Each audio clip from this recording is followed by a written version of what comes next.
She literally just covered this. But we've got a member of the sports media out there that has decided to proclaim they believe that Caitlin Clark will not participate in the World Cup. And I was like, wait, what? Come again? Once again, make sure you subscribe to the channel. Good Lord, make sure that you go and check to see if you are still subscribed. Wait, what? She literally just covered this. Caitlin Clark sat down on the New Heights podcast on December 31st and spelled out exactly what her plans are for the 2026. She talked about how important it is, how the World Cup is sometimes harder to win than the Olympics because more teams qualify, and said directly, hopefully, I'm on the team for that. There's no ambiguity here. So why is a WNBA analyst on Bleacher Report predicting she's going to skip it? I'm going to peel back the curtain on the analytics for that video. You see that subscriber number plus 171 off of basically 15,000 views? Guys, you get 171 subscribers off of like 100,000 view videos. So that tells me there's basically 171 people that realized they had been This is the problem right here. YouTube's algorithm has been systematically unsubscribing people from channels that cover certain topics. Look at those numbers. 171 new subscribers from just 15,000 views. That's not normal growth. That's people realizing they've been unsubscribed and hitting that button again. But let's get back to this World Cup situation. Because what Jordan Robinson said on that Bleacher Report live stream reveals something bigger about how sports media operates today. The WNBA analyst misses the mark with Caitlin Clark Team USA World Cup take. This was wild. So, Caitlin Clark was one of the many current women's basketball stars that took part in the Team USA training camp at Durham, North Carolina. We all know and we all agree it was great to see Caitlin Clark back on the court. Now, again, Sue Bird is the managing director. I will say this, that should scare all of us. I just did a video earlier about Paige Becker's an agenda because of the message, as the critical drinker would call it. And what I would say is agenda, because of the agenda, combined with the fact that the 2026 FIBA Women's World Cup takes place in Berlin, Germany, in September of 2026. The WNBA season will pause right before the playoffs, similar to what happened during the Paris Olympics. Sue Bird is the managing director of USA Basketball's women's program now, which should concern people given the UConn Mafia's history of favoritism. But here's what matters. This World Cup is a direct pathway to the 2020 Miss the World Cup, and you're putting your Olympic spot at serious risk. Everyone in women's basketball knows this. The coaches know it, the players know it, and Caitlin Clark definitely knows it. Effery that takes place when it comes to choosing this team. The most notable of these is the Los Angeles 2028 Olympics. Yet there are several important events before that. The biggest one is the 2026 FIBA Women's World Cup, which takes place in Berlin, Germany, in September of 2026. I would believe that that would be televised, I would guess, on NBC Sports or USA Network, but don't quote me on it. Jordan Robinson's exact prediction was this. Caitlin Clark makes the 2026 World Cup roster, of course, but the timing of that around September, the playoffs are about to start. Indiana could be making a run for the finals because they got that close this past year, but I think she makes the roster but declines to rest for the playoffs. That's the full quote. Now Robinson tried to frame this as a bold prediction for the 2026 season, but there's a difference between bold and completely contradicted by the players' own words from a week earlier. Playoffs are about to start. Indiana could be making a run for the finals because they got that close this past year. But I think she makes the roster, but declines to rest for the playoffs. That's not going to happen. Quote, I could see her saying, okay, cool. I make the World Cup roster, which probably means I'm going to make the Olympic roster. I'm just going to set this one out because I want to bring a championship to the Fever. Robinson added of Clark. This was certainly a bold take from Robinson, given how important the World Cup is. Think about what this prediction actually suggests. It's saying Caitlin Clark values a potential WNBA championship run over representing her country at the World Cup and securing her spot on the 2028. Does that sound like the same person who was devastated when she got cut from the Paris Olympics roster? The same player who immediately said her goal was making the next Olympic team? The logic doesn't track, unless you just didn't listen to what she said on New Heights. At one point, she conveyed how important the 2026 FIBA World Cup is. She talked about it directly. After talking about how nice it had been for Clark to be back on the court during that Team USA training camp, quote, the training camp kind of kicks off the next cycle for like preparing for the Olympics, and then we have the World Cup in 2026 at the end of September. So we'll actually pause the WNBA season, very similar to how we did with the Olympics, right before the playoffs, and then we'll play the World Cup. Here's what Caitlin actually said on that podcast.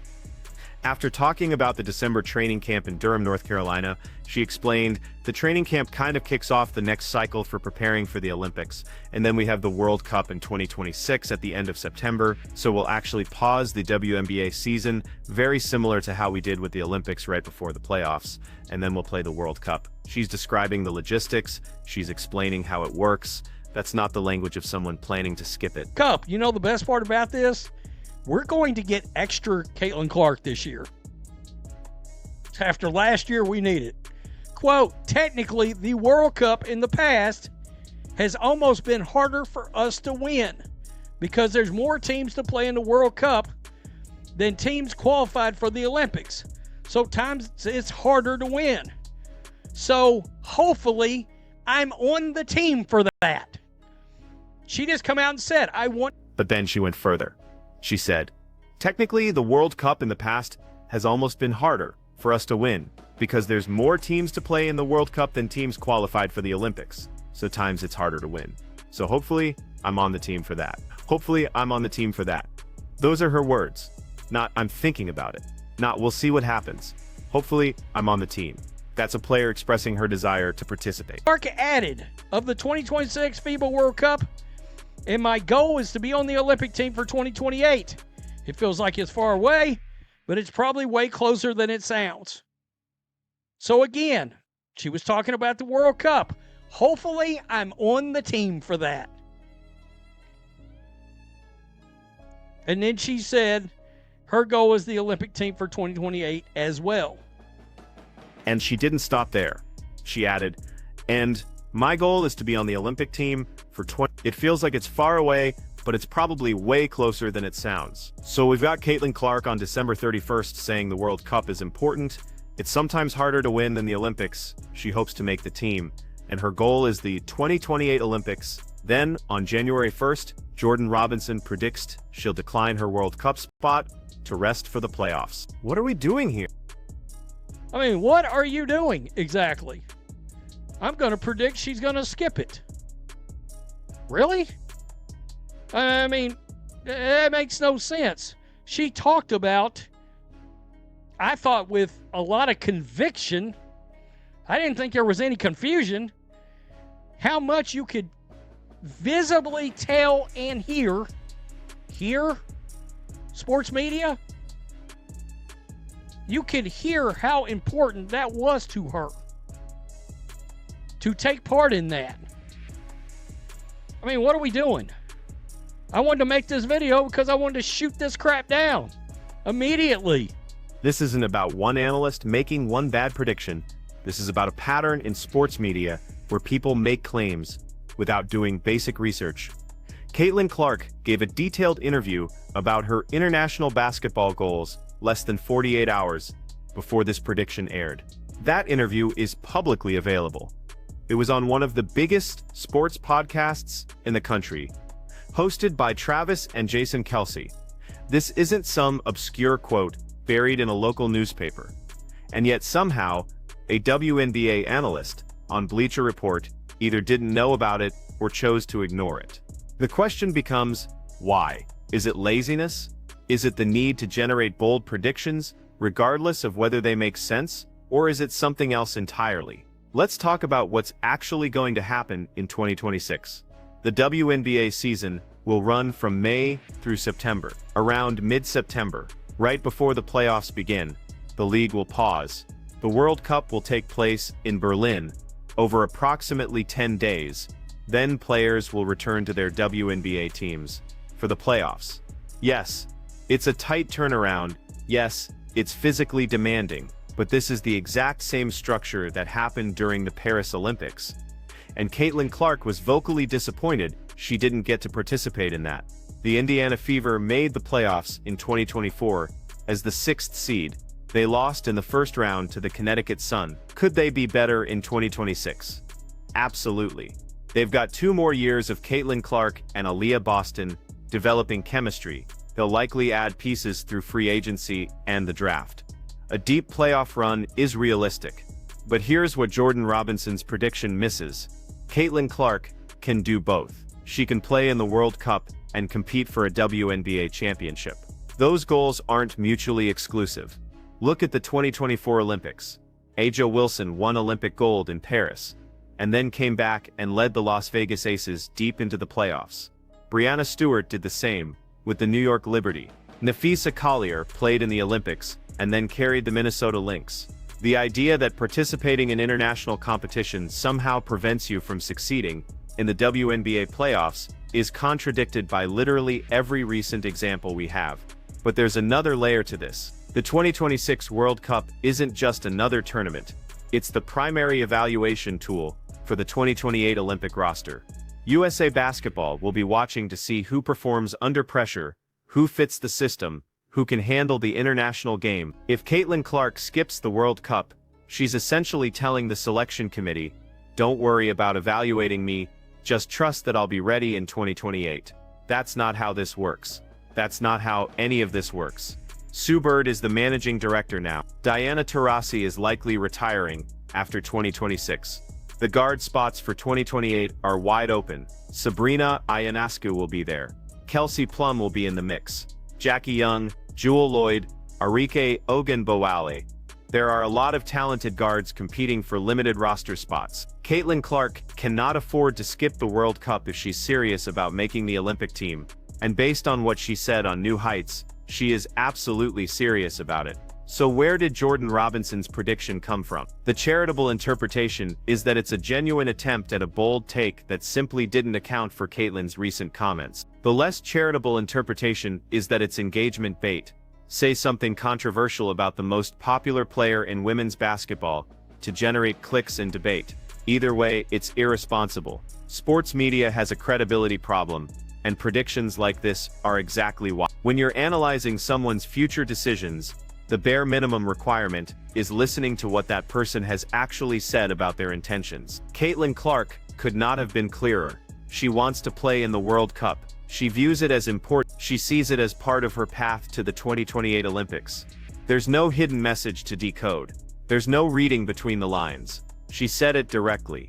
This matters because narratives have power. Once an idea gets planted, even a baseless one, now there are going to be casual fans who heard this prediction and think, oh, maybe Caitlin is considering skipping the World Cup. They didn't hear the New Heights interview. They don't know she explicitly said she wants to participate. They just heard an analyst on Bleacher Report say she might decline, and they assume there must be some basis for that claim. That's how misinformation works in sports media. The reality is this: Caitlin Clark will make the barring injury, she will participate in the tournament. She will compete in Berlin in September 2026, and then she will return to the Indiana Fever for their playoff run. She'll be tired. It'll be a grind, but she'll do it because representing the United States in international competition matters to her. She's told us this repeatedly. We just need to listen. So what should you take away from this? First, be skeptical of bold predictions that contradict what players have recently said about their own plans. Second, understand that the 2026 World Cup is a crucial stepping stone to the 2028 Olympics, and no serious Olympic contender is going to skip it voluntarily. And third, recognize that Caitlin Clark has been remarkably transparent about her goals and priorities. When she tells you something matters to her, believe her. The 2026 World Cup is going to be must-watch basketball. We're going to get extra Caitlin Clark that year, the WNBA season, the World Cup, and then the playoffs. That's a gift for fans. And based on everything she said, it's exactly what she wants too. So let's put this prediction to rest right now. It's not happening. She's playing. End of story. What do you think about analysts making predictions that directly contradict what players have said? Does this kind of commentary help or hurt the credibility of WNBA coverage? Drop your thoughts in the comment. And if you're still subscribed to this channel after YouTube's nonsense, hit that like button. We'll see you in the next one.